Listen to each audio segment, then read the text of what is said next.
Well, tēnā koutou and welcome to this special concert celebrating, commemorating 100 years since John Ritchie's birth and 7 years since his death in 2014. John was a renowned New Zealand composer and Otago alumnus, as well as a conductor, academic, music educator, husband to Anita, and father of 5, including my 2 sisters up there, hello, and myself. The 275 compositions he wrote represent a major contribution to New Zealand musical culture, and I think he developed a voice of his own, which was quite really fairly unique. I have to say the spark for this concert was a composer by the name of William Green, who I'd hoped would be able to attend today, but unfortunately he lives in Auckland, and we know what's happened up there. So William, he sent me 3 little pieces, unprompted, off his own bat, that were dedicated to commemorate John, so based around a 4-note motif of John Ritchie's. And it just out of the blue like that. William's a composer and a music teacher up in Auckland. And this got me thinking. I thought, well, why don't I ask some other composers around to write some dedications to John. And I guess that's the theme that holds the concert together, not just John Ritchie, but students of his writing music in dedication to him. And I think Dad would have liked that idea very much, that some new music's coming out, not just his stuff. There's a biography on the program, which you're welcome to read. But in truth, my father's life had a very unpromising beginning. He was born out of wedlock to a young woman, Jessie Harrison, and a much older man, John Thane Ritchie, in Dunedin.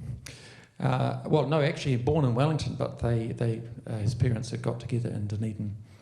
And the parents separated when John was 8, and he was brought up by his father for a few years, attending a boarding school in Wellington. And then his father died during the Depression, and John was 12 at the time, and consequently he was sent back to Dunedin and cared for by relatives.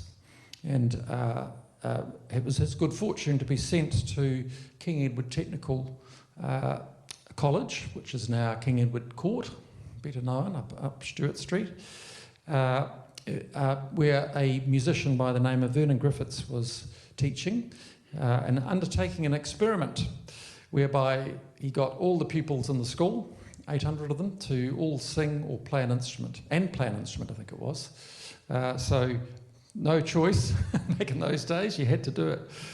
And so my father had the opportunity to learn several instruments, including clarinet, tuba, cornet, and piano, and started composing music under Vernon's guidance.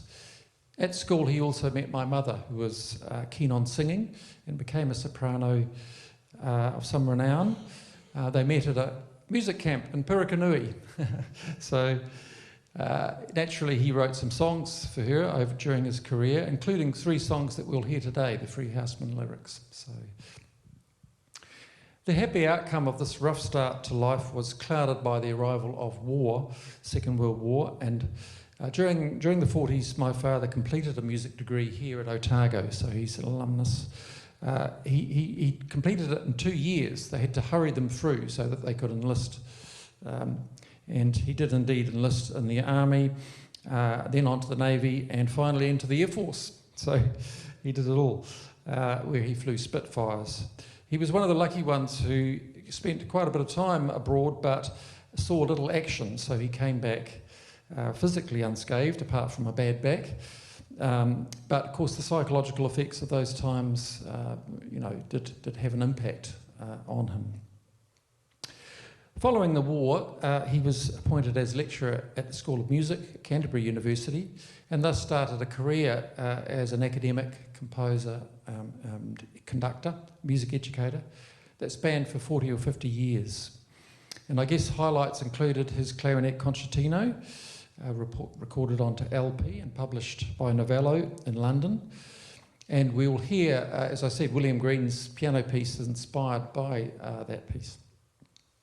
Also, being asked to write music for the 1974 Commonwealth Games, and conducting the National Orchestra, I think, would be one of his highlights too. So compositions like his Papanui Road Overture have become favourites amongst orchestras to perform, and we'll hear a reference to that piece today too, from Judy Johnson's piece, which we'll hear shortly. So I find it a little hard to make an assessment of my father's work, but purely at a technical level, I think it's really top quality and could grace any concert hall in the world. He had a very natural gift for musical melodic invention and development, and a lively sense of rhythm. And I think we'll hear these features in the first piece we'll hear today, the three caricatures. These caricatures were were originally incidental music for a play. So the Imaginary Invalid by Moliere, 17th century playwright. And so the pieces we'll hear have a slightly neoclassical feel about them. The titles are Toccatina, the second movement's called Saraband, which is a common Baroque dance, and finishes with a jig. So if you have to try and imagine a spiky old man doddering around rather grumpily, being a hypochondriac, that's what the characterisation is in the first movement, at least, anyway. So I'd like to introduce Terence Dennis, who's going to perform these pieces for us. Over to you, Terence. Thank you.